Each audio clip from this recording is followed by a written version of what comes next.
Welcome to day 14 of the Bible reading marathon. Today we will cover the rest of 2 Chronicles and then finish up Ezra as well. Let us start. 2 Chronicles 21. Then Jehoshaphat rested with his ancestors and was buried with them in the city of David, and Jehoram his son succeeded him as king. Jehoram's brothers, the sons of Jehoshaphat, were Azariah, Jehiel, Zechariah, Azariah, Michael, and Shephatiah. All these were sons of Jehoshaphat king of Israel. Their father had given them many gifts of silver and gold and articles of value, as well as fortified cities in Judah. But he had given the kingdom to Jehoram because he was his firstborn son. When Jehoram established himself firmly over his father's kingdom, he put all his brothers to the sword along with some of the officials of Israel. Jehoram was 32 years old when he became king, and he reigned in Jerusalem 8 years. He followed the ways of the kings of Israel, as the house of Ahab had done, for he married a daughter of Ahab. He did evil in the eyes of the Lord. Nevertheless, because of the covenant the Lord had made with David, the Lord was not willing to destroy the house of David. He had promised to maintain a lamp for him and his descendants forever.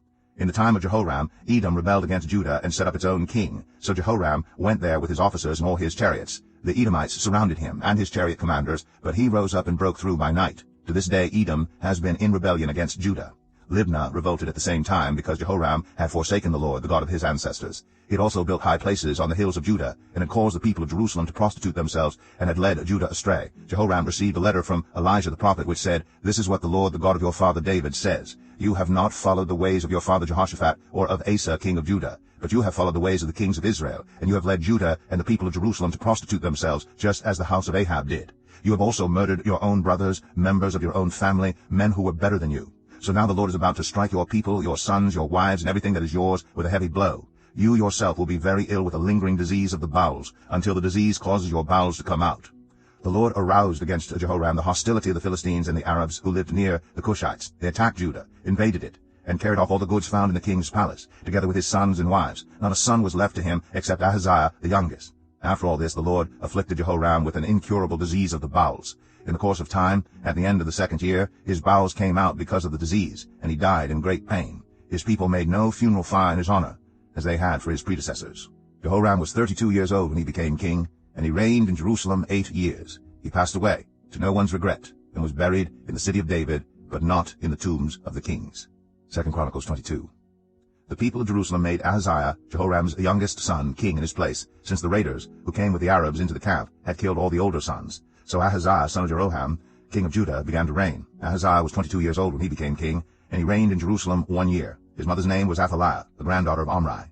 He too followed the ways of the house of Ahab, for his mother encouraged him to act wickedly. He did evil in the eyes of the Lord, as the house of Ahab had done. For after his father's death they became his advisers to his undoing. He also followed their counsel when he went with Joram, son of Ahab, king of Israel, to wage war against Hazael, king of Aram, at Ramoth-Gilead. The Arameans wounded Joram, so he returned to Jezreel to recover from the wounds they had inflicted on him at Ramoth in his battle with Hazael, king of Aram. Then Ahaziah, son of Jehoram, king of Judah, went down to Jezreel to see Joram, son of Ahab, because he had been wounded. Through Ahaziah's visit to Joram, God brought about Ahaziah's downfall. When Ahaziah arrived, he went out with Joram to meet Jehu, son of Nimshi, whom the Lord had anointed to destroy the house of Ahab. While Jehu was executing judgment on the house of Ahab, he found the officials of Judah and the sons of Ahaziah's relatives who had been attending Ahaziah, and he killed them. He then went in search of Ahaziah, and his men captured him while he was hiding in Samaria. He was brought to Jehu and put to death. They buried him, for they said he was a son of Jehoshaphat who sought the Lord with all his heart. So there was no one in the house of Ahaziah powerful enough to retain the kingdom. When Athaliah, the mother of Ahaziah, saw that her son was dead, she proceeded to destroy the whole royal family of the house of Judah. But Jehosheba, the daughter of King Jehoram, took Joash, son of Ahaziah, and stole him away from among the royal princes who were about to be murdered, and put him and his nurse in a bedroom. Because Jehosheba, the daughter of King Jehoram and wife of the priest Jehoiada, was Ahaziah's sister, she hid the child from Athaliah so she could not kill him. He remained hidden with them at the temple of God for 6 years, while Athaliah ruled the land. 2 Chronicles 23. In the 7th year Jehoiada showed his strength. He made a covenant with the commanders of units of 100, Azariah, son of Jeroham, Ishmael, son of Jehohanan, Azariah, son of Obed, Maaseiah, son of Adaiah, and Elishaphat, son of Zichri. They went throughout Judah and gathered the Levites and the heads of Israelite families from all the towns. When they came to Jerusalem, the whole assembly made a covenant with the king at the temple of God. Jehoiada said to them, "The king's son shall reign, as the Lord promised concerning the descendants of David. Now this is what you are to do. A third of you priests and Levites who are going on duty on the Sabbath are to keep watch at the doors, a third of you at the royal palace, and a third at the foundation gate. And all the others are to be in the courtyards of the temple of the Lord. No one is to enter the temple of the Lord except the priests and Levites on duty. They may enter because they are consecrated, but all the others are to observe the Lord's command not to enter.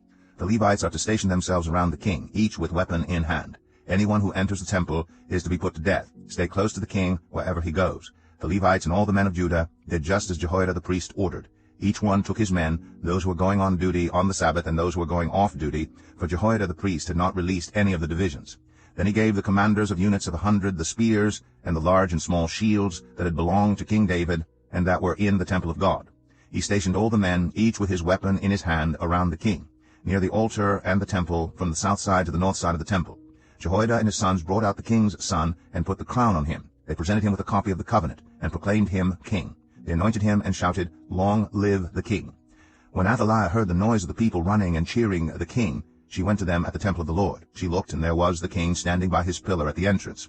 The officers and the trumpeters were beside the king, and all the people of the land were rejoicing and blowing trumpets, and musicians with their instruments were leading the praises. Then Athaliah tore her robes and shouted, "Treason! Treason!"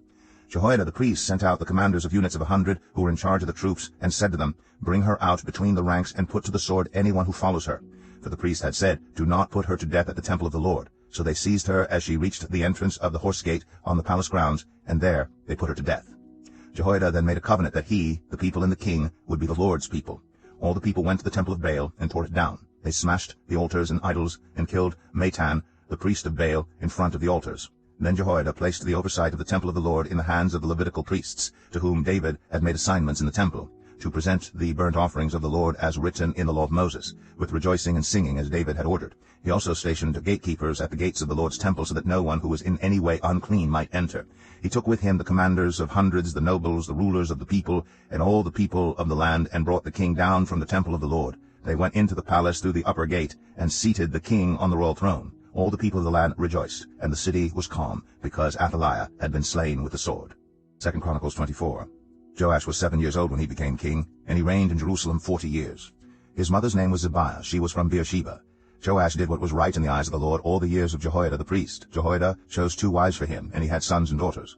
Sometime later, Joash decided to restore the temple of the Lord. He called together the priests and Levites and said to them, "Go to the towns of Judah and collect the money due annually from all Israel to repair the temple of your God. Do it now."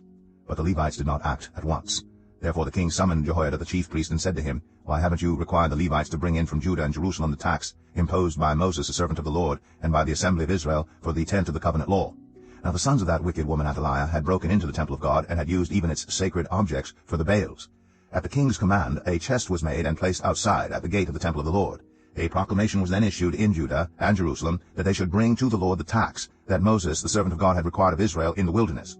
All the officials and all the people brought their contributions gladly, dropping them into the chest until it was full. Whenever the chest was brought in by the Levites to the king's officials, and they saw that there was a large amount of money, the royal secretary and the officer of the chief priest would come and empty the chest and carry it back to its place. They did this regularly and collected a great amount of money. The king and Jehoiada gave it to those who carried out the work required for the temple of the Lord. They hired masons and carpenters to restore the Lord's temple, and also workers in iron and bronze to repair the temple. The men in charge of the work were diligent, and the repairs progressed under them. They rebuilt the temple of God according to its original design and reinforced it.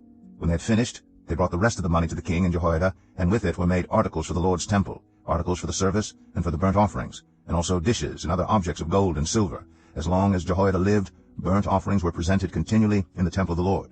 Now Jehoiada was old and full of years, and he died at the age of 130. He was buried with the kings in the city of David because of the good he had done in Israel for God and his temple.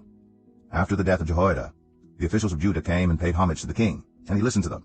They abandoned the temple of the Lord, the God of their ancestors, and worshipped Asherah poles and idols. Because of their guilt, God's anger came on Judah and Jerusalem, although the Lord sent prophets to the people to bring them back to him, and though they testified against them, they would not listen. Then the Spirit of God came on Zechariah, son of Jehoiada the priest. He stood before the people and said, "This is what God says. Why do you disobey the Lord's commands? You will not prosper. Because you have forsaken the Lord, he has forsaken you." But they plotted against him, and by order of the king they stoned him to death in the courtyard of the Lord's temple. King Joash did not remember the kindness Zechariah's father Jehoiada had shown him, but killed his son, who said as he lay dying, "May the Lord see this and call you to account." At the turn of the year, the army of Aram marched against Joash. It invaded Judah and Jerusalem, and killed all the leaders of the people. They sent all the plunder to their king in Damascus. Although the Aramean army had come with only a few men, the Lord delivered into their hands a much larger army. Because Judah had forsaken the Lord, the God of their ancestors, judgment was executed on Joash. When the Arameans withdrew, they left Joash severely wounded. His officials conspired against him for murdering the son of Jehoiada the priest, and they killed him in his bed. So he died and was buried in the city of David, but not in the tombs of the kings. Those who conspired against him were Zabad, son of Shimeath, an Ammonite woman, and Jehozabad, son of Shimrith, a Moabite woman. The account of his sons, the many prophecies about him, and the record of the restoration of the temple of God are written in the annotations on the book of the kings. And Amaziah his son succeeded him as king. 2 Chronicles 25. Amaziah was 25 years old when he became king, and he reigned in Jerusalem 29 years. His mother's name was Jehohadan. She was from Jerusalem. He did what was right in the eyes of the Lord, but not wholeheartedly. After the kingdom was firmly in his control, he executed the officials who had murdered his father the king. Yet he did not put their children to death, but acted in accordance with what is written in the law, in the book of Moses, where the Lord commanded, "Parents shall not be put to death for their children, nor children be put to death for their parents. Each will die for their own sin." Amaziah called the people of Judah together and assigned them according to their families to commanders of thousands and commanders of hundreds for all Judah and Benjamin. He then mustered those 20 years old or more and found that there were 300,000 men fit for military service, able to handle the spear and shield. He also hired 100,000 fighting men from Israel for 100 talents of silver. But a man of God came to him and said, "Your Majesty, these troops from Israel must not march with you, for the Lord is not with Israel, not with any of the people of Ephraim. Even if you go and fight courageously in battle, God will overthrow you before the enemy, for God has the power to help or to overthrow." Amaziah asked the man of God, "But what about the 100 talents I paid for these Israelite troops?" The man of God replied, "The Lord can give you much more than that." So Amaziah dismissed the troops who had come to him from Ephraim and sent them home. They were furious with Judah and left for home in a great rage. Amaziah then marshaled his strength and led his army to the valley of Salt, where he killed 10,000 men of Seir. The army of Judah also captured 10,000 men alive, took them to the top of a cliff, and threw them down so that all were dashed to pieces. Meanwhile, the troops that Amaziah had sent back and had not allowed to take part in the war raided towns belonging to Judah from Samaria to Beth-horon. They killed 3,000 people and carried off great quantities of plunder. When Amaziah returned from slaughtering the Edomites, he brought back the gods of the people of Seir. He set them up as his own gods, bowed down to them, and burned sacrifices to them. The anger of the Lord burned against Amaziah, and he sent a prophet to him, who said, "Why do you consult this people's gods, which could not save their own people from your hand?" While he was still speaking, the king said to him, "Have we appointed you an adviser to the king? Stop. Why be struck down?" So the prophet stopped, but said, "I know that God has determined to destroy you, because you have done this and have not listened to my counsel." After Amaziah king of Judah consulted his advisers, he sent this challenge to Jehoash, son of Jehoahaz, the son of Jehu, king of Israel, "Come, let us face each other in battle." But Jehoash, king of Israel, replied to Amaziah king of Judah, "A thistle in Lebanon sent a message to a cedar in Lebanon. Give your daughter to my son in marriage." Then a wild beast in Lebanon came along and trampled the thistle underfoot. "You say to yourself that you have defeated Edom, and now you are arrogant and proud. But stay at home. Why ask for trouble and cause your own downfall and that of Judah also?" Amaziah, however, would not listen, for God so worked that he might deliver them into the hands of Jehoash, because they sought the gods of Edom. So Jehoash, king of Israel, attacked. He and Amaziah, king of Judah, faced each other at Beth-shemesh in Judah. Judah was routed by Israel, and every man fled to his home. Jehoash, king of Israel, captured Amaziah, king of Judah, the son of Joash, the son of Ahaziah, at Beth-shemesh. Then Jehoash brought him to Jerusalem, and broke down the wall of Jerusalem from the Ephraim gate to the corner gate, a section about 400 cubits long. He took all the gold and silver and all the articles found in the temple of God that had been in the care of Obed-Edom, together with the palace treasures and the hostages, and returned to Samaria. Amaziah, son of Joash, king of Judah, lived for 15 years after the death of Jehoash, son of Jehoahaz, king of Israel. As for the other events of Amaziah's reign, from beginning to end, are they not written in the book of the kings of Judah and Israel?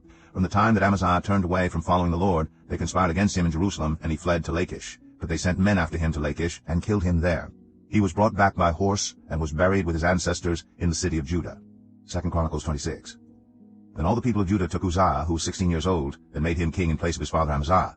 He was the one who rebuilt Elath and restored it to Judah after Amaziah rested with his ancestors. Uzziah was 16 years old when he became king, and he reigned in Jerusalem 52 years. His mother's name was Jechaliah. She was from Jerusalem. He did what was right in the eyes of the Lord, just as his father Amaziah had done. He sought God during the days of Zechariah, who instructed him in the fear of God. As long as he sought the Lord, God gave him success. He went to war against the Philistines and broke down the walls of Gath, Jabneh, and Ashdod.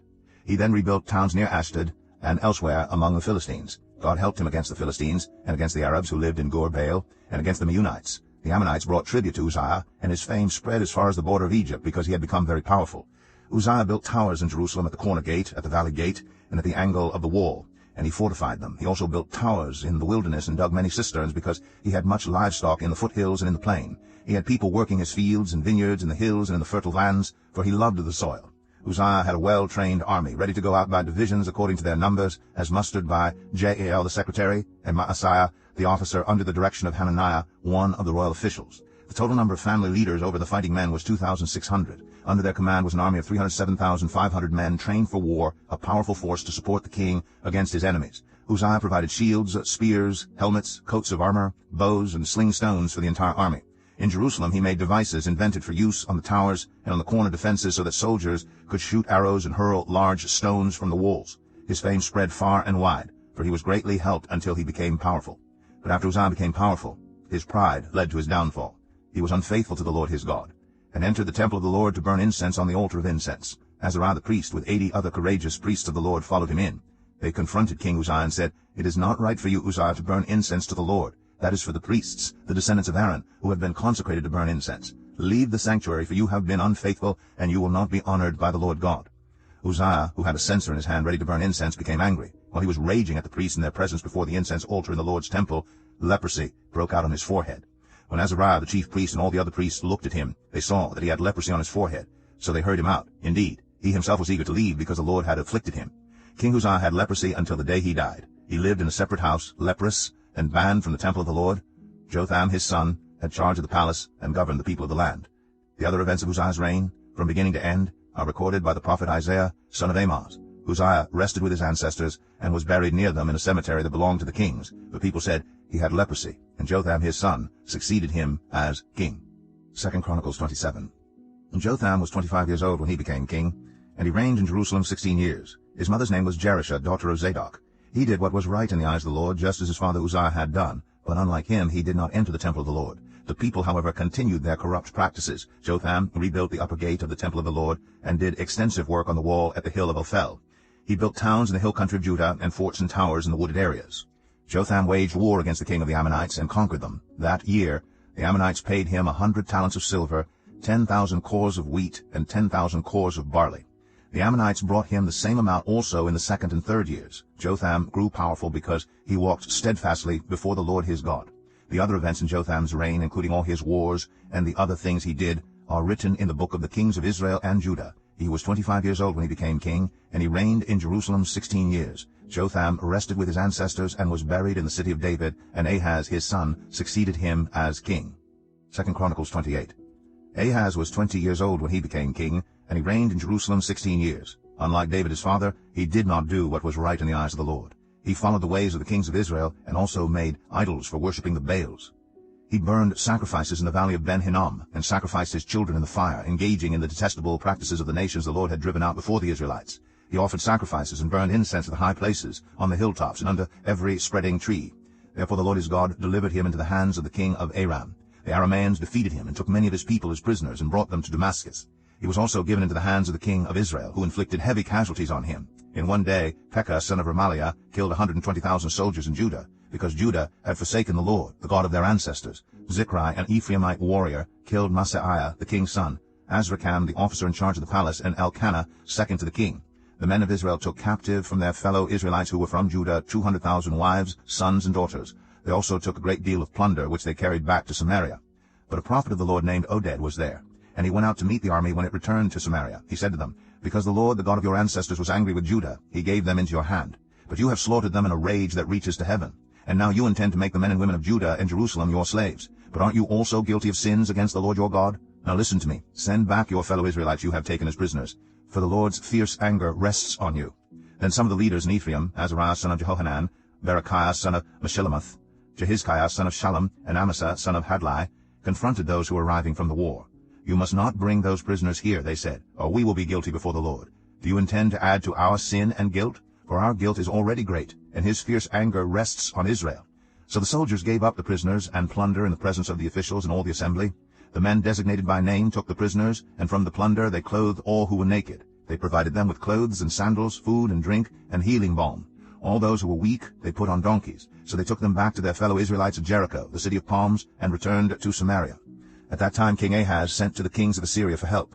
The Edomites had again come and attacked Judah and carried away prisoners, while the Philistines had raided towns in the foothills and in the Negev of Judah.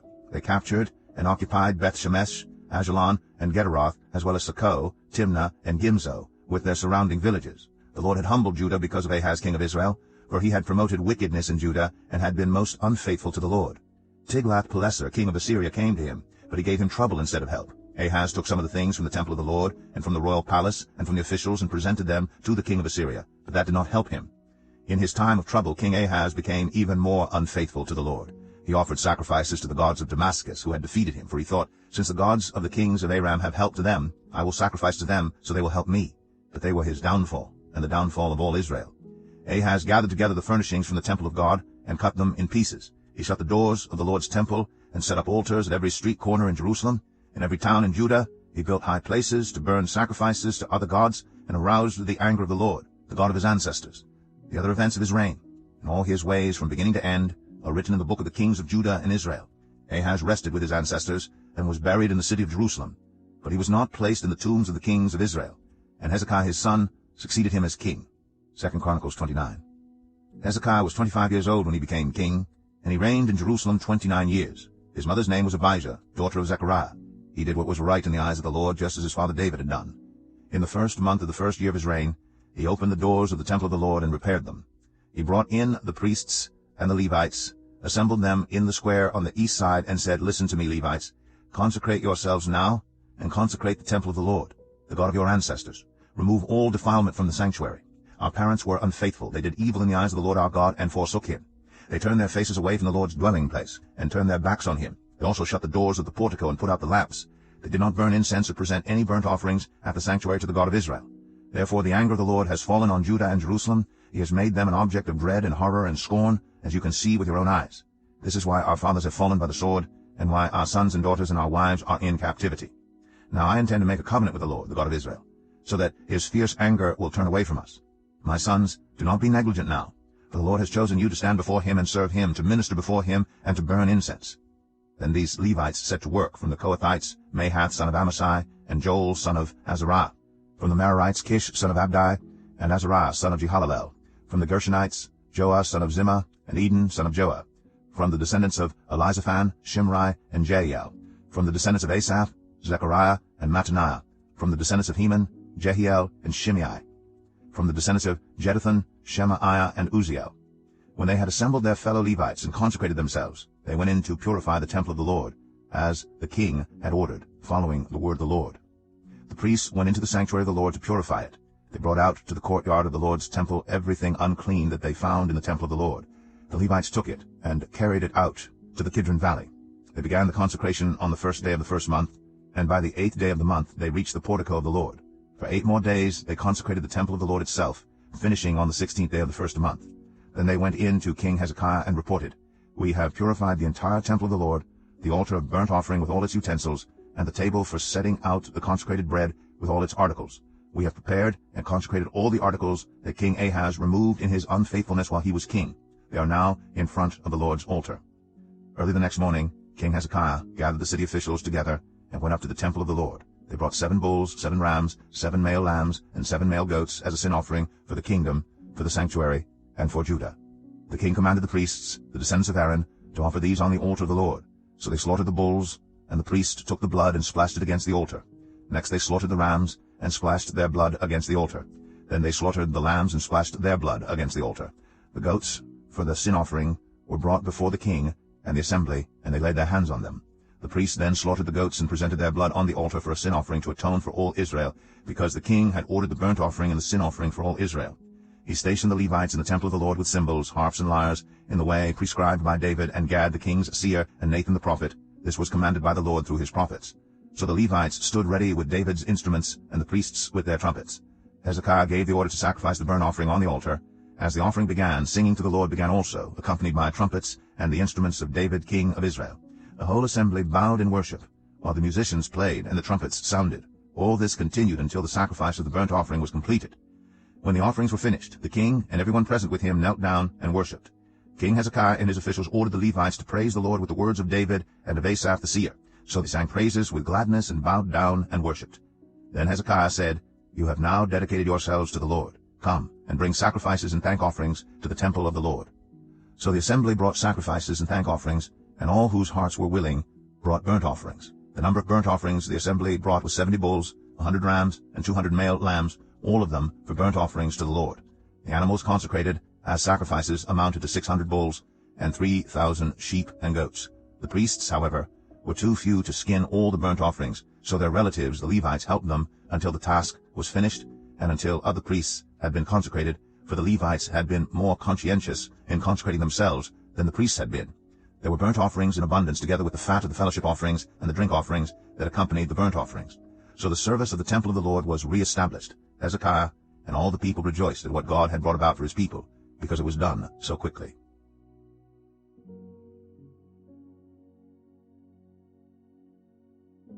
Second Chronicles 30.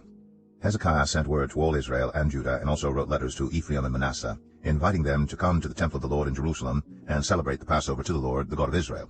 The king and his officials and the whole assembly in Jerusalem decided to celebrate the Passover in the second month. They had not been able to celebrate it at the regular time because not enough priests had consecrated themselves and the people had not assembled in Jerusalem.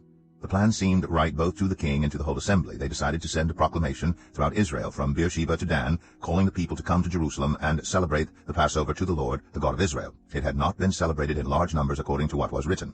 At the king's command, couriers went throughout Israel and Judah with letters from the king and from his officials, which read, "People of Israel, return to the Lord, the God of Abraham, Isaac, and Israel, that he may return to you who are left, who have escaped from the hand of the kings of Assyria. Do not be like your parents and your fellow Israelites who were unfaithful to the Lord, the God of their ancestors, so that he made them an object of horror, as you see. Do not be stiff-necked, as your ancestors were. Submit to the Lord. Come to his sanctuary, which he has consecrated forever. Serve the Lord your God, so that his fierce anger will turn away from you. If you return to the Lord, then your fellow Israelites and your children will be shown compassion by their captors, and will return to this land. For the Lord your God is gracious and compassionate. He will not turn his face from you if you return to him." The couriers went from town to town in Ephraim and Manasseh as far as Zebulun, but people scorned and ridiculed them. Nevertheless, some from Asher, Manasseh, and Zebulun humbled themselves and went to Jerusalem. Also in Judah the hand of God was on the people to give them unity of mind to carry out what the king and his officials had ordered, following the word of the Lord. A very large crowd of people assembled in Jerusalem to celebrate the festival of unleavened bread in the second month. They removed the altars in Jerusalem and cleared away the incense altars and threw them into the Kidron Valley. They slaughtered the Passover lamb on the 14th day of the second month. The priests and the Levites were ashamed and consecrated themselves and brought burnt offerings to the temple of the Lord. Then they took up their regular positions as prescribed in the law of Moses, the man of God. The priests splashed against the altar the blood handed to them by the Levites. Since many in the crowd had not consecrated themselves, the Levites had to kill the Passover lambs for all those who were not ceremonially clean and could not consecrate their lambs to the Lord. Although most of the many people who came from Ephraim, Manasseh, Issachar, and Zebulun had not purified themselves, yet they ate the Passover contrary to what was written. But Hezekiah prayed for them, saying, "May the Lord, who is good, pardon everyone who sets their heart on seeking God, the Lord, the God of their ancestors, even if they are not clean according to the rules of the sanctuary." And the Lord heard Hezekiah and healed the people. The Israelites who were present in Jerusalem celebrated the festival of unleavened bread for 7 days with great rejoicing, while the Levites and priests praised the Lord every day with resounding instruments dedicated to the Lord. Hezekiah spoke encouragingly to all the Levites, who showed good understanding of the service of the Lord. For the 7 days they ate their assigned portion and offered fellowship offerings and praised the Lord, the God of their ancestors. The whole assembly then agreed to celebrate the festival 7 more days. So for another 7 days they celebrated joyfully. Hezekiah, king of Judah, provided 1,000 bulls and 7,000 sheep and goats for the assembly, and the officials provided them with 1,000 bulls and 10,000 sheep and goats. A great number of priests consecrated themselves. The entire assembly of Judah rejoiced, along with the priests and Levites, and all who had assembled from Israel, including the foreigners who had come from Israel, and also those who resided in Judah. There was great joy in Jerusalem, for since the days of Solomon, son of David, king of Israel, there had been nothing like this in Jerusalem. The priests and Levites stood to bless the people, and God heard them, for their prayer reached heaven, his holy dwelling place. 2 Chronicles 31. When all this had ended, the Israelites who were there went out to the towns of Judah, smashed the sacred stones, and cut down the Asherah poles. They destroyed the high places and the altars throughout Judah and Benjamin, and in Ephraim and Manasseh. After they had destroyed all of them, the Israelites returned to their own towns and to their own property. Hezekiah assigned the priests and Levites 2 divisions, each of them according to their duties as priests or Levites, to offer burnt offerings and fellowship offerings, to minister, to give thanks, and to sing praises at the gates of the Lord's dwelling. The king contributed from his own possessions for the morning and evening burnt offerings, and for the burnt offerings on the Sabbaths, at the new moons, and at the appointed festivals, as written in the law of the Lord. He ordered the people living in Jerusalem to give the portion due the priests and Levites so they could devote themselves to the law of the Lord. As soon as the order went out, the Israelites generously gave the first fruits of their grain, new wine, olive oil, and honey, and all that the fields produced. They brought a great amount, a tithe of everything. The people of Israel and Judah, who lived in the towns of Judah, also brought a tithe of their herds and flocks, and a tithe of the holy things dedicated to the Lord their God. And they piled them in heaps. They began doing this in the 3rd month, and finished in the 7th month. When Hezekiah and his officials came and saw the heaps, they praised the Lord and blessed his people Israel. Hezekiah asked the priests and Levites about the heaps, and Azariah the chief priest, from the family of Zadok, answered, "Since the people began to bring their contributions to the temple of the Lord, we have had enough to eat and plenty to spare, because the Lord has blessed his people, and this great amount is left over." Hezekiah gave orders to prepare storerooms in the temple of the Lord, and this was done. Then they faithfully brought in the contributions, tithes, and dedicated gifts. Conaniah, the Levite, was the overseer in charge of these things, and his brother Shimei was next in rank. Jehiel, Azaziah, Nahath, Asahel, Jeremoth, Jozabad, Eliel, Ismachiah, Mahath, and Benaiah were assistants of Conaniah and Shimei, his brother. All these served by appointment of King Hezekiah, and Azariah, the official in charge of the temple of God. Kor, son of Imnah, the Levite, keeper of the east gate, was in charge of the freewill offerings given to God, distributing the contributions made to the Lord and also the consecrated gifts. Eden, Meniamin, Jeshua, Shemaiah, Amariah, and Shechaniah assisted him faithfully in the towns of the priests, distributing to their fellow priests according to their divisions, old and young alike. In addition, they distributed to the males 3 years old or more, whose names were in the genealogical records, all who would enter the temple of the Lord to perform the daily duties of their various tasks, according to their responsibilities and their divisions. And they distributed to the priests enrolled by their families in the genealogical records, and likewise to the Levites 20 years old or more, according to their responsibilities and their divisions. They included all the little ones, the wives, and the sons and daughters of the whole community listed in these genealogical records, for they were faithful in consecrating themselves. As for the priests, the descendants of Aaron, who lived on the farmlands around their towns or in any other towns, men were designated by name to distribute portions to every male among them and to all who were recorded in the genealogies of the Levites. This is what Hezekiah did throughout Judah, doing what was good and right and faithful before the Lord his God. In everything that he undertook in the service of God's temple, and in obedience to the law and the commands, he sought his God and worked wholeheartedly, and so he prospered. 2 Chronicles 32.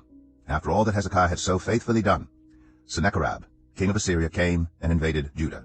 He laid siege to the fortified cities, thinking to conquer them for himself. When Hezekiah saw that Sennacherib had come, and that he intended to wage war against Jerusalem, he consulted with his officials and military staff about blocking off the water from the springs outside the city, and they helped him. They gathered a large group of people who blocked all the springs and the stream that flowed through the land. "Why should the kings of Assyria come and find plenty of water?" they said. Then he worked hard repairing all the broken sections of the wall and building towers on it. He built another wall outside that one and reinforced the terraces of the city of David. He also made large numbers of weapons and shields. He appointed military officers over the people and assembled them before him in the square at the city gate and encouraged them with these words: "Be strong and courageous. Do not be afraid or discouraged because of the king of Assyria and the vast army with him, for there is a greater power with us than with him. With him is only the arm of flesh, but with us is the Lord our God to help us and to fight our battles." And the people gained confidence from what Hezekiah, the king of Judah, said. Later, when Sennacherib, king of Assyria, and all his forces were laying siege to Lachish, he sent his officers to Jerusalem with this message for Hezekiah, king of Judah, and for all the people of Judah who were there. This is what Sennacherib, king of Assyria, says: "On what are you basing your confidence, that you remain in Jerusalem under siege? When Hezekiah says, 'The Lord our God will save us from the hand of the king of Assyria,' he is misleading you, to let you die of hunger and thirst. Did not Hezekiah himself remove this God's high places and altars, saying to Judah and Jerusalem, 'You must worship before one altar and burn sacrifices on it'? Do you not know what I and my predecessors have done to all the peoples of the other lands? Were the gods of those nations ever able to deliver their land from my hand? Who of all the gods of these nations that my predecessors destroyed has been able to save his people from me? How then can your God deliver you from my hand? Now do not let Hezekiah deceive you and mislead you like this. Do not believe him. For no god of any nation or kingdom has been able to deliver his people from my hand or the hand of my predecessors. How much less will your God deliver you from my hand?" Sennacherib's officers spoke further against the Lord God and against his servant Hezekiah. The king also wrote letters ridiculing the Lord, the God of Israel, and saying this against him: "Just as the gods of the peoples of the other lands did not rescue their people from my hand, so the God of Hezekiah will not rescue his people from my hand." Then they called out in Hebrew to the people of Jerusalem who were on the wall, to terrify them and make them afraid in order to capture the city. They spoke about the God of Jerusalem as they did about the gods of the other peoples of the world, the work of human hands. King Hezekiah and the prophet Isaiah son of Amoz cried out in prayer to heaven about this, and the Lord sent an angel who annihilated all the fighting men and the commanders and officers in the camp of the Assyrian king. So he withdrew to his own land in disgrace, and when he went into the temple of his God, some of his sons, his own flesh and blood, cut him down with the sword. So the Lord saved Hezekiah and the people of Jerusalem from the hand of Sennacherib, king of Assyria, and from the hand of all others. He took care of them on every side. Many brought offerings to Jerusalem for the Lord, and valuable gifts for Hezekiah, king of Judah. From then on, he was highly regarded by all the nations. In those days Hezekiah became ill and was at the point of death. He prayed to the Lord, who answered him and gave him a miraculous sign. But Hezekiah's heart was proud, and he did not respond to the kindness shown him. Therefore the Lord's wrath was on him, and on Judah and Jerusalem. Then Hezekiah repented of the pride of his heart, as did the people of Jerusalem. Therefore the Lord's wrath did not come on them during the days of Hezekiah. Hezekiah had very great wealth and honor, and he made treasuries for his silver and gold, and for his precious stones, spices, shields, and all kinds of valuables. He also made buildings to store the harvest of grain, new wine, and olive oil. And he made stalls for various kinds of cattle, and pens for the flocks. He built villages and acquired great numbers of flocks and herds, for God had given him very great riches. It was Hezekiah who blocked the upper outlet of the Gihon spring, and channeled the water down to the west side of the city of David. He succeeded in everything he undertook. But when envoys were sent by the rulers of Babylon to ask him about the miraculous sign that had occurred in the land, God left him to test him and to know everything that was in his heart. The other events of Hezekiah's reign and his acts of devotion are written in the vision of the prophet Isaiah son of Amoz in the book of the kings of Judah and Israel. Hezekiah rested with his ancestors and was buried on the hill where the tombs of David's descendants are. All Judah and the people of Jerusalem honored him when he died, and Manasseh, his son, succeeded him as king. 2 Chronicles 33. Manasseh was 12 years old when he became king, and he reigned in Jerusalem 55 years. He did evil in the eyes of the Lord, following the detestable practices of the nations the Lord had driven out before the Israelites. He rebuilt the high places his father Hezekiah had demolished. He also erected altars to the Baals and made Asherah poles. He bowed down to all the starry hosts and worshipped them. He built altars in the temple of the Lord, of which the Lord had said, "My name will remain in Jerusalem forever." In both courts of the temple of the Lord he built altars to all the starry hosts. He sacrificed his children in the fire in the valley of Ben-Hinnom, practiced divination and witchcraft, sought omens and consulted mediums and spiritists. He did much evil in the eyes of the Lord, arousing his anger. He took the image he had made and put it in God's temple, of which God had said to David and to his son Solomon, "In this temple and in Jerusalem, which I have chosen out of all the tribes of Israel, I will put my name forever. I will not again make the feet of the Israelites leave the land I assigned to your ancestors, if only they will be careful to do everything I commanded them concerning all the laws, decrees, and regulations given through Moses." But Manasseh led Judah and the people of Jerusalem astray, so that they did more evil than the nations the Lord had destroyed before the Israelites. The Lord spoke to Manasseh and his people, but they paid no attention. So the Lord brought against them the army commanders of the king of Assyria, who took Manasseh prisoner, put a hook in his nose, bound him with bronze shackles, and took him to Babylon. In his distress he sought the favor of the Lord his God, and humbled himself greatly before the God of his ancestors. And when he prayed to him, the Lord was moved by his entreaty and listened to his plea. So he brought him back to Jerusalem and to his kingdom. Then Manasseh knew that the Lord is God. Afterward he rebuilt the outer wall of the city of David, west of the Gihon spring in the valley, as far as the entrance of the fish gate, and encircling the hill of Ophel. He also made it much higher. He stationed military commanders in all the fortified cities in Judah. He got rid of the foreign gods and removed the image from the temple of the Lord, as well as all the altars he had built on the temple hill and in Jerusalem, and he threw them out of the city.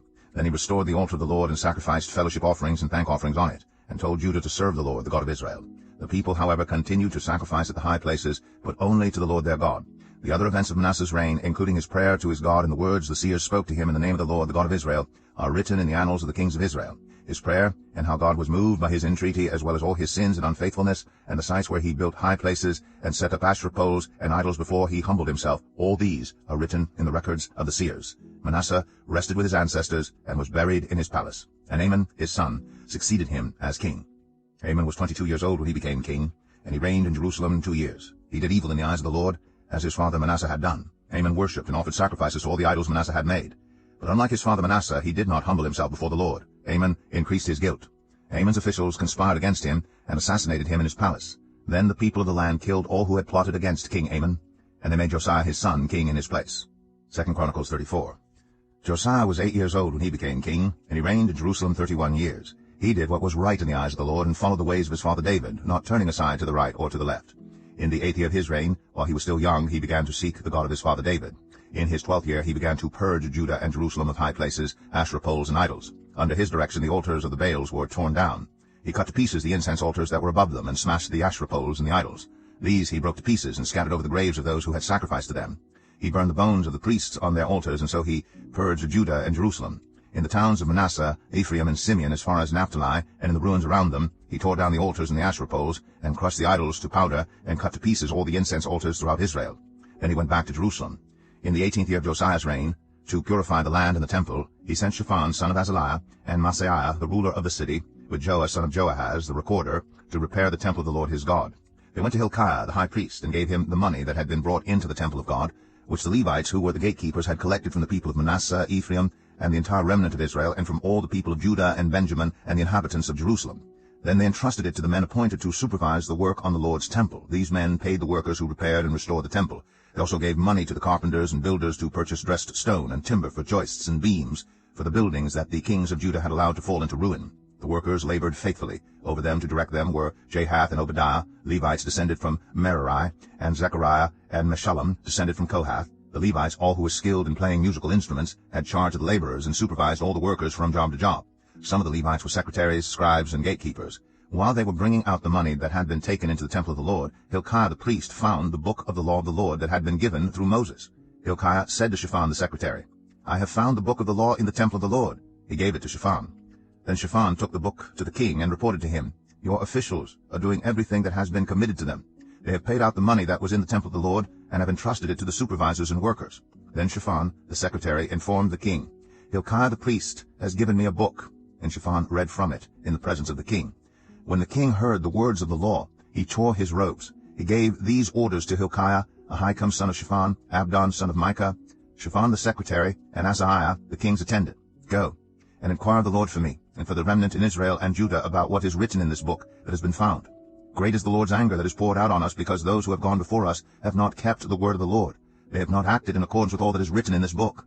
Hilkiah and those the king had sent with him went to speak to the prophet Huldah, who was the wife of Shallum, son of Tokath, the son of Hazra, keeper of the wardrobe. She lived in Jerusalem in the new quarter. She said to them, "This is what the Lord, the God of Israel, says. Tell the man who sent you to me, this is what the Lord says. I'm going to bring disaster on this place and its people. All the curses written in the book that has been read in the presence of the king of Judah, because they have forsaken me, and burned incense to other gods, and aroused my anger by all that their hands have made. My anger will be poured out on this place, and will not be quenched. Tell the king of Judah, who sent you to inquire of the Lord, this is what the Lord, the God of Israel, says concerning the words you heard. Because your heart was responsive, and you humbled yourself before God, when you heard what he spoke against this place and its people, and because you humbled yourself before me, and tore your robes, and wept in my presence, I have heard you, declares the Lord. Now I will gather you to your ancestors, and you will be buried in peace. Your eyes will not see all the disaster I am going to bring on this place and on those who live here." So they took her answer back to the king. Then the king called together all the elders of Judah and Jerusalem. He went up to the temple of the Lord with the people of Judah, the inhabitants of Jerusalem, the priests and the Levites, all the people from the least to the greatest. He read in their hearing all the words of the book of the covenant which had been found in the temple of the Lord. The king stood by his pillar and renewed the covenant in the presence of the Lord, to follow the Lord and keep his commands, statutes, and decrees with all his heart and all his soul, and to obey the words of the covenant written in this book. Then he had everyone in Jerusalem and Benjamin pledge themselves to it. The people of Jerusalem did this in accordance with the covenant of God, the God of their ancestors. Josiah removed all the detestable idols from all the territory belonging to the Israelites, and he had all who were present in Israel serve the Lord their God, as long as he lived. They did not fail to follow the Lord, the God of their ancestors. 2 Chronicles 35. Josiah celebrated the Passover to the Lord in Jerusalem, and the Passover lamb was slaughtered on the 14th day of the first month. He appointed the priests to their duties, and encouraged them in the service of the Lord's temple. He said to the Levites, who instructed all Israel, and who had been consecrated to the Lord, "Put the sacred ark in the temple that Solomon son of David king of Israel built. It is not to be carried about on your shoulders. Now serve the Lord your God and his people Israel. Prepare yourselves by families in your divisions, according to the instructions written by David king of Israel and by his son Solomon. Stand in the holy place with a group of Levites for each subdivision of the families of your fellow Israelites, the lay people. Slaughter the Passover lambs, consecrate yourselves, and prepare the lambs for your fellow Israelites, doing what the Lord commanded through Moses." Josiah provided for all the lay people who were there a total of 30,000 lambs and goats for the Passover offerings, and also 3,000 cattle, all from the king's own possessions. His officials also contributed voluntarily to the people and the priests and Levites. Hilkiah, Zechariah, and Jehiel, the officials in charge of God's temple, gave the priests 2,600 Passover offerings and 300 cattle. Also, Conaniah, along with Shemaiah and Nethanel, his brothers, and Hashabiah, Jeiel, and Jozabad, the leaders of the Levites, provided 5,000 Passover offerings and 500 head of cattle for the Levites. The service was arranged, and the priests stood in their places with the Levites in their divisions, as the king had ordered. The Passover lambs were slaughtered, and the priests splashed against the altar the blood handed to them, while the Levites skinned the animals. They set aside the burnt offerings to give them to the subdivisions of the families of the people to offer to the Lord, as it is written in the book of Moses. They did the same with the cattle. They roasted the Passover animals over the fire as prescribed, and boiled the holy offerings in pots, cauldrons, and pans, and served them quickly to all the people. After this, they made preparations for themselves and for the priests, because the priests, the descendants of Aaron, were sacrificing the burnt offerings and the fat portions until nightfall. So the Levites made preparations for themselves and for the Aaronic priests. The musicians, the descendants of Asaph, were in the places prescribed by David, Asaph, Heman, and Jeduthun the king's seer. The gatekeepers at each gate did not need to leave their posts, because their fellow Levites made the preparations for them. So at that time the entire service of the Lord was carried out for the celebration of the Passover and the offering of burnt offerings on the altar of the Lord, as King Josiah had ordered. The Israelites who were present celebrated the Passover at that time and observed the festival of unleavened bread for 7 days. The Passover had not been observed like this in Israel since the days of the prophet Samuel, and none of the kings of Israel had ever celebrated such a Passover as did Josiah, with the priests, the Levites, and all Judah and Israel who were there with the people of Jerusalem. This Passover was celebrated in the 18th year of Josiah's reign. After all this, when Josiah had set the temple in order, Necho, king of Egypt, went up to fight at Carchemish on the Euphrates, and Josiah marched out to meet him in battle. But Necho sent messengers to him, saying, "What quarrel is there, king of Judah, between you and me? It is not you I am attacking at this time, but the house with which I am at war. God has told me to hurry, so stop opposing God, who is with me, or he will destroy you." Josiah, however, would not turn away from him, but disguised himself to engage him in battle. He would not listen to what Necho had said at God's command, but went to fight him on the plain of Megiddo. Archers shot King Josiah, and he told his officers, "Take me away, I am badly wounded." So they took him out of his chariot, put him in his other chariot, and brought him to Jerusalem, where he died. He was buried in the tombs of his ancestors, and all Judah and Jerusalem mourned for him. Jeremiah composed laments for Josiah, and to this day all the male and female singers commemorate Josiah in the laments. These became a tradition in Israel and are written in the laments. The other events of Josiah's reign and his acts of devotion in accordance with what is written in the law of the Lord, all the events from beginning to end, are written in the book of the kings of Israel and Judah. 2 Chronicles 36. And the people of the land took Jehoahaz, son of Josiah, and made him king in Jerusalem in place of his father. Jehoahaz was 23 years old when he became king, and he reigned in Jerusalem 3 months. The king of Egypt dethroned him in Jerusalem and imposed on Judah a levy of 100 talents of silver and a talent of gold. The king of Egypt made Eliakim, a brother of Jehoahaz, king over Judah and Jerusalem, and changed Eliakim's name to Jehoiakim. But Necho took Eliakim's brother Jehoahaz and carried him off to Egypt. Jehoiakim was 25 years old when he became king, and he reigned in Jerusalem 11 years. He did evil in the eyes of the Lord his God. Nebuchadnezzar, king of Babylon, attacked him and bound him with bronze shackles to take him to Babylon. Nebuchadnezzar also took to Babylon articles from the temple of the Lord, and put them in his temple there. The other events of Jehoiakim's reign, the detestable things he did, and all that was found against him, are written in the book of the kings of Israel and Judah, and Jehoiachin his son succeeded him as king. Jehoiachin was 18 years old when he became king, and he reigned in Jerusalem 3 months and 10 days. He did evil in the eyes of the Lord. In the spring, King Nebuchadnezzar sent for him and brought him to Babylon, together with articles of value from the temple of the Lord, and he made Jehoiachin's uncle Zedekiah king over Judah and Jerusalem. Zedekiah was 21 years old when he became king, and he reigned in Jerusalem 11 years. He did evil in the eyes of the Lord his God, and did not humble himself before Jeremiah the prophet, who spoke the word of the Lord. He also rebelled against King Nebuchadnezzar, who had made him take an oath in God's name. He became stiff-necked and hardened his heart, and would not turn to the Lord, the God of Israel. Furthermore, all the leaders of the priests and the people became more and more unfaithful, following all the detestable practices of the nations and defiling the temple of the Lord, which he had consecrated in Jerusalem.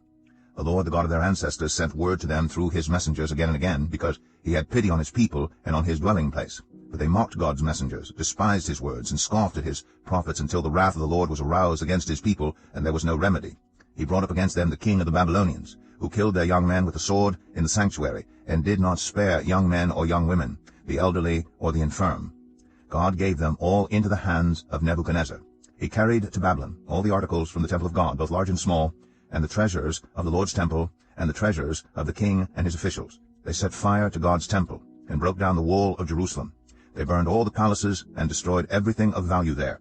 He carried into exile to Babylon the remnant, who escaped from the sword, and they became servants to him and his successors until the kingdom of Persia came to power. The land enjoyed its Sabbath rests. All the time of its desolation it rested, until the 70 years were completed in fulfillment of the word of the Lord spoken by Jeremiah.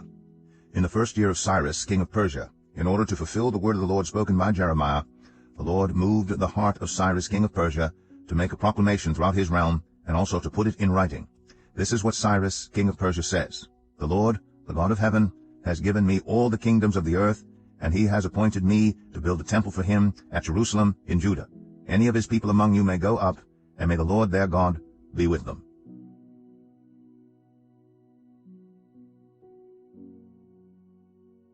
The Book of Ezra, Chapter 1. In the first year of Cyrus, king of Persia, in order to fulfill the word of the Lord spoken by Jeremiah, the Lord moved the heart of Cyrus, king of Persia, to make a proclamation throughout his realm, and also to put it in writing. This is what Cyrus, king of Persia, says: "The Lord, the God of heaven, has given me all the kingdoms of the earth, and he has appointed me to build a temple for him at Jerusalem in Judah. Any of his people among you may go up to Jerusalem in Judah and build the temple of the Lord, the God of Israel, the God who is in Jerusalem, and may their God be with them. And in any locality where survivors may now be living, the people are to provide them with silver and gold, with goods and livestock, and with freewill offerings for the temple of God in Jerusalem. Then the family heads of Judah and Benjamin, and the priests and Levites, everyone whose heart God had moved, prepared to go up and build the house of the Lord in Jerusalem. All their neighbors assisted them with articles of silver and gold, with goods and livestock, and with valuable gifts, in addition to all the freewill offerings. Moreover, King Cyrus brought out the articles belonging to the temple of the Lord, which Nebuchadnezzar had carried away from Jerusalem, and had placed in the temple of his God. Cyrus, king of Persia, had them brought by Mithredath, the treasurer, who counted them out to Sheshbazzar, the prince of Judah. This was the inventory: gold dishes 30, silver dishes 1,000, silver pans 29, gold bowls 30, matching silver bowls 410, other articles 1,000. In all there were 5,400 articles of gold and of silver. Sheshbazzar brought all these along with the exiles when they came up from Babylon to Jerusalem. Ezra 2. Now these are the people of the province who came up from the captivity of the exiles, whom Nebuchadnezzar king of Babylon had taken captive to Babylon. They returned to Jerusalem and Judah, each to their own town, in company with Zerubbabel, Joshua, Nehemiah, Seraiah, Realiah, Mordecai, Bilshan, Mispar, Bigvai, Rehum, and Banah. The list of the men of the people of Israel. The descendants of Parosh 2,172, of Shephatiah 372, of Arah 775, of Pahath-Moab, through the line of Jeshua and Joab 2,812, of Elam 1,254, of Zattu 945, of Zakai 760, of Bani 642, of Babai 623, of Asgad 1,222, of Adonikam 666, of Bigvai 2,056, of Adin 454, of Ater through Hezekiah 98, of Bezai 323, of Jorah 112, of Hashem 223, of Gebar 95, the men of Bethlehem 123, of Netopha 56, of Anathoth 128, of Asmaveth 42, of Kiriath Jearim, Kephirah and Beeroth 743, of Ramah and Gibeah 621, of Michmash 122, of Bethel and Ai 223, of Nebo 52, of Magbish 156, of the other Elam 1,254, of Harim 320, of Lod, Hadid, and Ono 725, of Jericho 345, of Sanaa 3,630. The priests, the descendants of Jedaiah, through the family of Jeshua 973, of Immer 1,052, of Pashur 1,247, of Harim 1,017. The Levites, the descendants of Jeshua and Kadmiel, of the line of Hodaviah 74. The musicians, the descendants of Asaph 128, the gatekeepers of the temple, the descendants of Shalom, Ater, Talmon, Akub, Hadattah, and Shobai 139. The temple servants, the descendants of Ziha, Hasupha, Tabaoth, Keros, Siaha, Padon, Lebanah, Hagabah, Akub, Hagab, Shalmai, Hanan, Gedel, Gehar, Reaiah, Rezin, Nekoda, Gazam, Uzzah, Paseah, Besai, Asna, Meunim, Nephosim, Bakbuk, Hakupha, Hahar, Bazluth, Mahida, Harsha, Barkos, Sisera, Tema, Nezaiah, and Hatipha. The descendants of the servants of Solomon, the descendants of Sotai, Hasaphereth, Peruda, Jalah, Darkon, Gedel, Shephatiah, Hatil, Pachereth, Hazabaim, and Amai. The temple servants and the descendants of the servants of Solomon, 392. The following came up from the towns of Tel Melah, Tel Harsha, Kerub, Adon, and Immer, but they could not show that their families were descended from Israel. The descendants of Delaiah, Tobiah, and Nekoda, 652. And from among the priests, the descendants of Hobaiah, Hakaz, and Barzillai, a man who had married a daughter of Barzillai the Gileadite, and was called by that name. These searched for their family records, but they could not find them, and so they were excluded from the priesthood as unclean. The governor ordered them not to eat any of the most sacred food until there was a priest ministering with the Urim and the Thummim. The whole company numbered 42,360, besides their 7,337 male and female slaves. And they also had 200 male and female singers. They had 736 horses, 245 mules, 435 camels, and 6,720 donkeys. When they arrived at the house of the Lord in Jerusalem, some of the heads of the families gave freewill offerings toward the rebuilding of the house of God on its site. According to their ability, they gave to the treasury for this work 61,000 darics of gold, 5,000 minas of silver, and 100 priestly garments. The priests, the Levites, the musicians, the gatekeepers, and the temple servants settled in their own towns, along with some of the other people, and the rest of the Israelites settled in their towns. Ezra 3. When the 7th month came, and the Israelites had settled in their towns, the people assembled together as one in Jerusalem. Then Joshua, son of Jozadak, and his fellow priests, and Zerubbabel, son of Shealtiel, and his associates began to build the altar of the God of Israel to sacrifice burnt offerings on it, in accordance with what is written in the law of Moses, the man of God, Despite their fear of the peoples around them, they built the altar on its foundation and sacrificed burnt offerings on it to the Lord, both the morning and evening sacrifices. Then, in accordance with what is written, they celebrated the festival of tabernacles with the required number of burnt offerings prescribed for each day. After that they presented the regular burnt offerings, the new moon sacrifices, and the sacrifices for all the appointed sacred festivals of the Lord, as well as those brought as freewill offerings to the Lord. On the first day of the 7th month they began to offer burnt offerings to the Lord, though the foundation of the Lord's temple had not yet been laid. Then they gave money to the masons and carpenters, and gave food and drink and olive oil to the people of Sidon and Tyre, so that they would bring cedar logs by sea from Lebanon to Joppa, as authorized by Cyrus king of Persia. In the 2nd month of the 2nd year after their arrival at the house of God in Jerusalem, Zerubbabel son of Shealtiel, Joshua son of Jozadak, and the rest of the people, the priests and Levites, and all who had returned from the captivity to Jerusalem, began the work. They appointed Levites 20 years old and older to supervise the building of the house of the Lord. Joshua and his sons and brothers, and Kadmiel and his sons, descendants of Hodaviah, and the sons of Henadad, and their sons and brothers, all Levites, joined together in supervising those working on the house of God. When the builders laid the foundation of the temple of the Lord, the priests in their vestments and with trumpets, and the Levites, the sons of Asaph, with cymbals, took their places to praise the Lord, as prescribed by David king of Israel. With praise and thanksgiving they sang to the Lord. He is good. His love toward Israel endures forever. And all the people gave a great shout of praise to the Lord, because the foundation of the house of the Lord was laid. But many of the older priests and Levites and family heads who had seen the former temple wept aloud when they saw the foundation of this temple being laid, while many others shouted for joy. No one could distinguish the sound of the shouts of joy from the sound of weeping, because the people made so much noise, and the sound was heard far away. Ezra 4. When the enemies of Judah and Benjamin heard that the exiles were building a temple for the Lord, the God of Israel, they came to Zerubbabel and to the heads of the families and said, "Let us help you build, because like you we seek your God, and have been sacrificing to him since the time of Esarhaddon, king of Assyria, who brought us here." But Zerubbabel, Joshua, and the rest of the heads of the families of Israel answered, "You have no part with us in building a temple to our God. We alone will build it for the Lord, the God of Israel, as King Cyrus, the king of Persia, commanded us." Then the peoples around them set out to discourage the people of Judah and make them afraid to go on building. They bribed officials to work against them and frustrate their plans during the entire reign of Cyrus king of Persia, and down to the reign of Darius king of Persia. At the beginning of the reign of Xerxes, they lodged an accusation against the people of Judah and Jerusalem. And in the days of Artaxerxes king of Persia, Bishlam, Mithridath, Tabiel, and the rest of his associates wrote a letter to Artaxerxes. The letter was written in Aramaic script and in the Aramaic language. Rehum, the commanding officer, and Shimshai, the secretary, wrote a letter against Jerusalem to Artaxerxes, the king, as follows. Rehum, the commanding officer, and Shimshai, the secretary, together with the rest of their associates, the judges, officials, and administrators over the people from Persia, Urek, and Babylon, the Elamites of Susa, and the other people whom the great and honorable Ashurbanipal deported and settled in the city of Samaria and elsewhere in Trans-Euphrates. This is a copy of the letter they sent him. To King Artaxerxes, from your servants in Trans-Euphrates. The king should know that the people who came up to us from you have gone to Jerusalem and are rebuilding that rebellious and wicked city. They are restoring the walls and repairing the foundations. Furthermore, the king should know that if this city is built and its walls are restored, no more taxes, tribute, or duty will be paid, and eventually the royal revenues will suffer. Now since we are under obligation to the palace, and it is not proper for us to see the king dishonored, we are sending this message to inform the king, so that a search may be made in the archives of your predecessors. In these records you will find that this city is a rebellious city, troublesome to kings and provinces, a place with a long history of sedition. That is why this city was destroyed. We inform the king that if this city is built and its walls are restored, you will be left with nothing in Trans-Euphrates. The king sent this reply. To Rehum, the commanding officer, Shimshai the secretary, and the rest of their associates living in Samaria and elsewhere in Trans-Euphrates. Greetings. The letter you sent us has been read and translated in my presence. I issued an order, and a search was made, and it was found that this city has a long history of revolt against kings and has been a place of rebellion and sedition. Jerusalem has had powerful kings ruling over the whole of Trans-Euphrates, and taxes, tribute, and duty were paid to them. Now issue an order to these men to stop work, so that this city will not be rebuilt until I so order. Be careful not to neglect this matter. Why let this threat grow, to the detriment of the royal interests?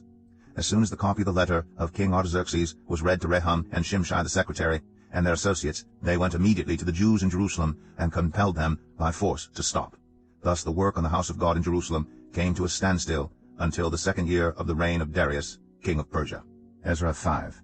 Now Haggai the prophet and Zechariah the prophet, a descendant of Iddo, prophesied to the Jews in Judah and Jerusalem in the name of the God of Israel, who was over them. Then Zerubbabel son of Shealtiel and Joshua son of Jozadak set to work to rebuild the house of God in Jerusalem, and the prophets of God were with them supporting them. At that time Tattenai, governor of Trans-Euphrates, and Shethar-Bozenai and their associates went to them and asked, "Who authorized you to rebuild this temple and to finish it?" They also asked, "What are the names of those who are constructing this building?"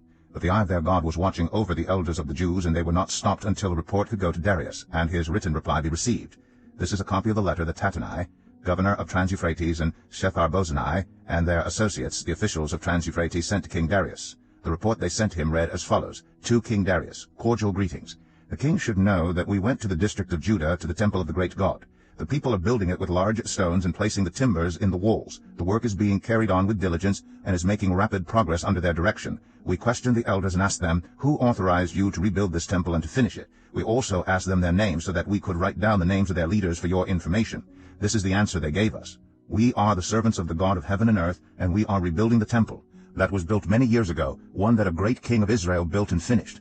But because our ancestors angered the God of heaven, he gave them into the hands of Nebuchadnezzar the Chaldean, king of Babylon, who destroyed this temple and deported the people to Babylon. However, in the first year of Cyrus, king of Babylon, King Cyrus issued a decree to rebuild this house of God. He even removed from the temple of Babylon the gold and silver articles of the house of God which Nebuchadnezzar had taken from the temple in Jerusalem and brought to the temple in Babylon. Then King Cyrus gave them to a man named Sheshbazzar, whom he had appointed governor. And he told him, "Take these articles and go and deposit them in the temple in Jerusalem and rebuild the house of God on its site." So this Sheshbazzar came and laid the foundations of the house of God in Jerusalem. From that day to the present it has been under construction, but is not yet finished. Now if it pleases the king, let a search be made in the royal archives of Babylon to see if King Cyrus did in fact issue a decree to rebuild this house of God in Jerusalem. Then let the king send us his decision in this matter. Ezra 6. King Darius then issued an order, and they searched in the archives stored in the treasury at Babylon. A scroll was found in the citadel of Ecbatana in the province of Media, and this was written on it. Memorandum. In the first year of King Cyrus, the king issued a decree concerning the temple of God in Jerusalem. Let the temple be rebuilt as a place to present sacrifices, and let its foundations be laid. It is to be 60 cubits high and 60 cubits wide, with 3 courses of large stones and 1 of timbers. The costs are to be paid by the royal treasury. Also the gold and silver articles of the house of God, which Nebuchadnezzar took from the temple in Jerusalem and brought to Babylon, are to be returned to their places in the temple in Jerusalem. They are to be deposited in the house of God.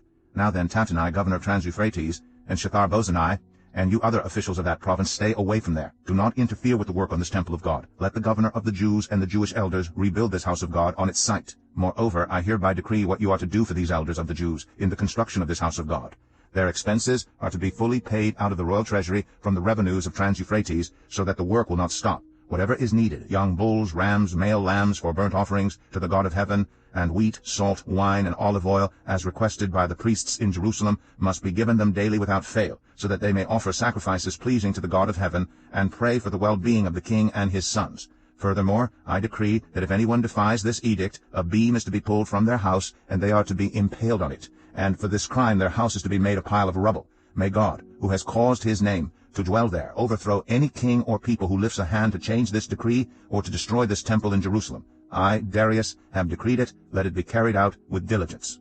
Then because of the decree King Darius had sent, Tattenai, governor of Trans-Euphrates, and Shethar-Bozenai and their associates carried it out with diligence. So the elders of the Jews continued to build and prosper under the preaching of Haggai, the prophet, and Zechariah, a descendant of Iddo. They finished building the temple according to the command of the God of Israel and the decrees of Cyrus, Darius, and Artaxerxes, kings of Persia. The temple was completed on the 3rd day of the month Adar, in the 6th year of the reign of King Darius.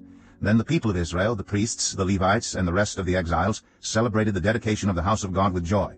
For the dedication of this house of God, they offered 100 bulls, 200 rams, 400 male lambs, and as a sin offering for all Israel, 12 male goats, 1 for each of the tribes of Israel. And they installed the priests in their divisions and the Levites in their groups for the service of God at Jerusalem, according to what is written in the book of Moses.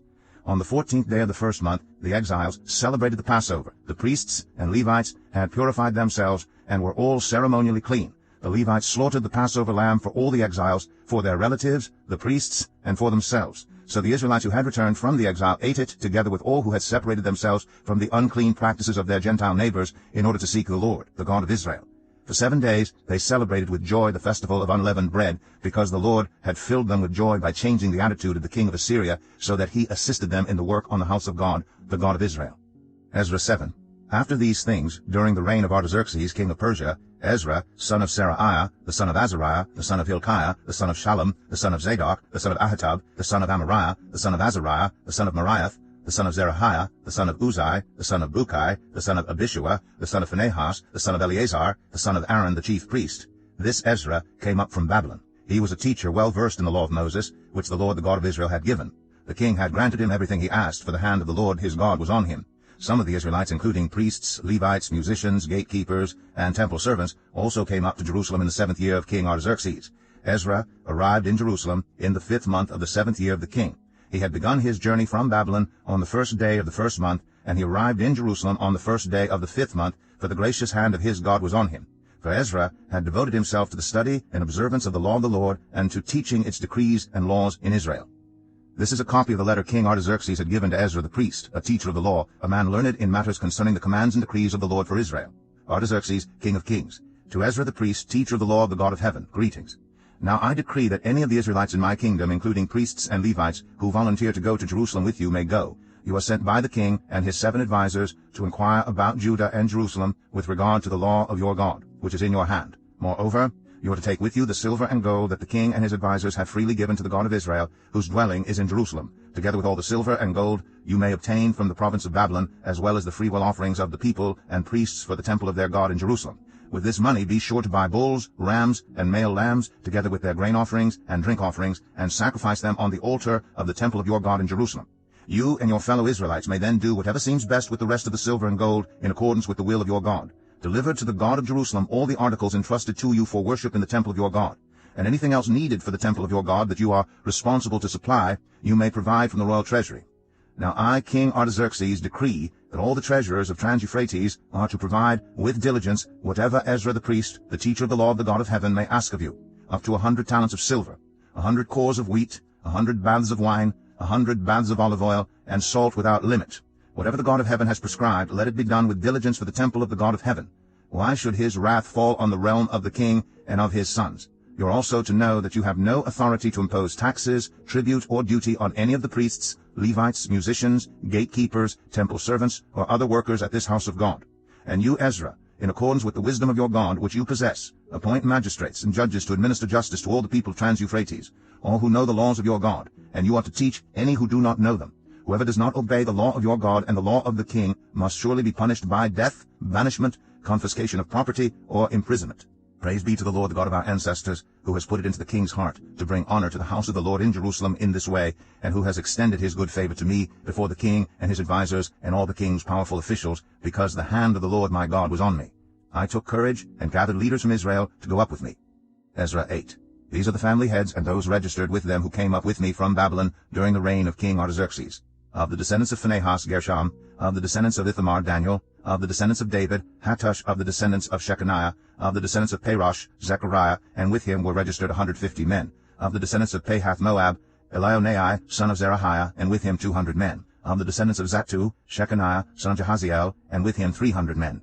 Of the descendants of Adin, Ebed, son of Jonathan, and with him 50 men.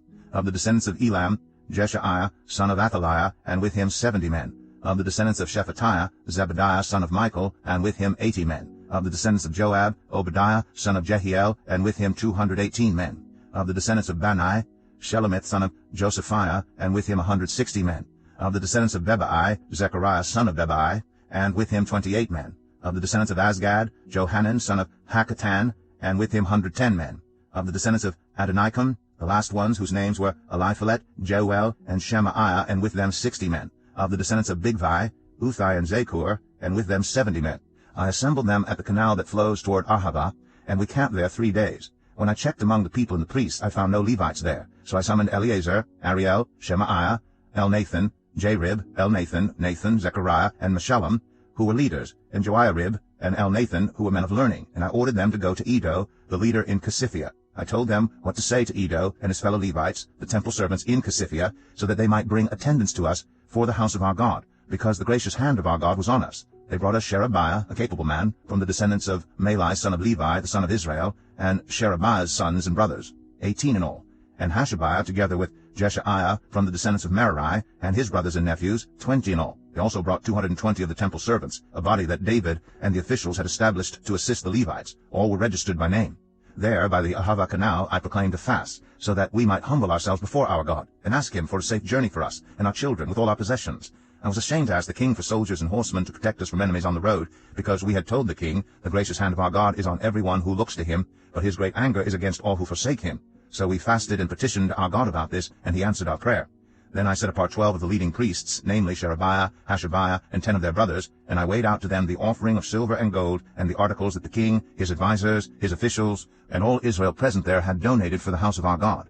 I weighed out to them 650 talents of silver, silver articles weighing 100 talents, 100 talents of gold, 20 bowls of gold valued at 1,000 darics, and 2 fine articles of polished bronze as precious as gold. I said to them, You as well as these articles are consecrated to the Lord. The silver and gold are a free will offering to the Lord, the God of your ancestors. Guard them carefully until you weigh them out in the chambers of the house of the Lord in Jerusalem before the leading priests and the Levites and the family heads of Israel. Then the priests and Levites received the silver and gold and sacred articles that had been weighed out to be taken to the house of our God in Jerusalem. On the 12th day of the first month, we set out from the Ahava Canal to go to Jerusalem. The hand of our God was on us, and he protected us from enemies and bandits along the way. So we arrived in Jerusalem, where we rested 3 days. On the 4th day, in the house of our God, we weighed out the silver and gold and the sacred articles into the hands of Meremoth, son of Uriah the priest. Eleazar, son of Phinehas, was with him, and so were the Levites Jozabad, son of Jeshua, and Noadiah, son of Binnui. Everything was accounted for by number and weight, and the entire weight was recorded at that time.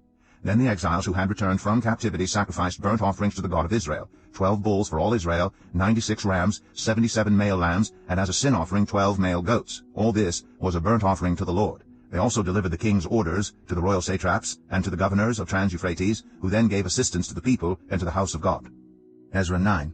After these things had been done, the leaders came to me and said, The people of Israel, including the priests and the Levites, have not kept themselves separate from the neighboring peoples with their detestable practices, like those of the Canaanites, Hittites, Perizzites, Jebusites, Ammonites, Moabites, Egyptians, and Amorites. They have taken some of their daughters as wives for themselves and their sons, and have mingled the holy race with the peoples around them. And the leaders and officials have led the way in this unfaithfulness. When I heard this, I tore my tunic and cloak, pulled hair from my head and beard, and sat down appalled. Then everyone who trembled at the words of the God of Israel gathered around me because of this unfaithfulness of the exiles, and I sat there appalled until the evening sacrifice. Then, at the evening sacrifice, I rose from my self-abasement, with my tunic and cloak torn, and fell on my knees with my hands spread out to the Lord my God and prayed, I am too ashamed and disgraced to my God to lift up my face to you, because our sins are higher than our heads, and our guilt has reached to the heavens. From the days of our ancestors until now, our guilt has been great. Because of our sins, we and our kings and our priests have been subjected to the sword and captivity, to pillage and humiliation at the hand of foreign kings as it is today. But now, for a brief moment, the Lord our God has been gracious in leaving us a remnant and giving us a firm place in his sanctuary. And so our God gives light to our eyes and a little relief in our bondage. Though we are slaves, our God has not forsaken us in our bondage. He has shown us kindness in the sight of the kings of Persia. He has granted us new life to rebuild the house of our God and repair its ruins, and he has given us a wall of protection in Judah and Jerusalem. But now, our God, what can we say after this? For we have forsaken the commands you gave to your servants, the prophets, when you said, The land you are entering to possess is a land polluted by the corruption of its peoples. By their detestable practices they have filled it with their impurity from one end to the other.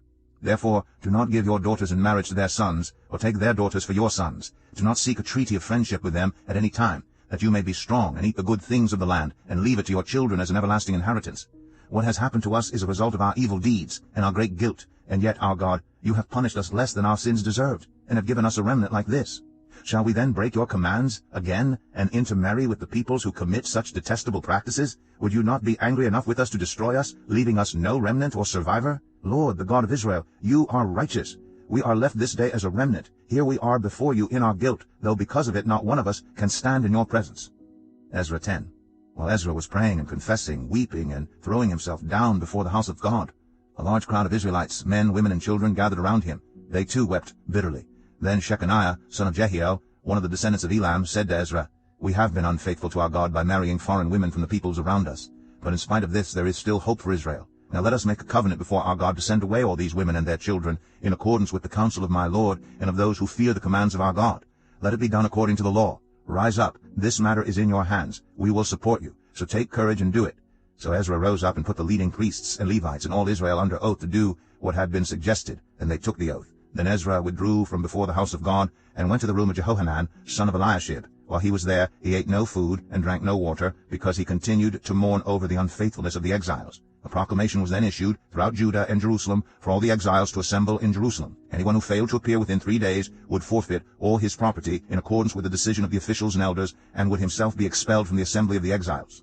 within the 3 days all the men of Judah and Benjamin had gathered in Jerusalem. And on the 20th day of the 9th month all the people were sitting in the square before the house of God, greatly distressed by the occasion and because of the rain. Then Ezra the priest stood up and said to them, You have been unfaithful. You have married foreign women, adding to Israel's guilt. Now honor the Lord, the God of your ancestors, and do his will.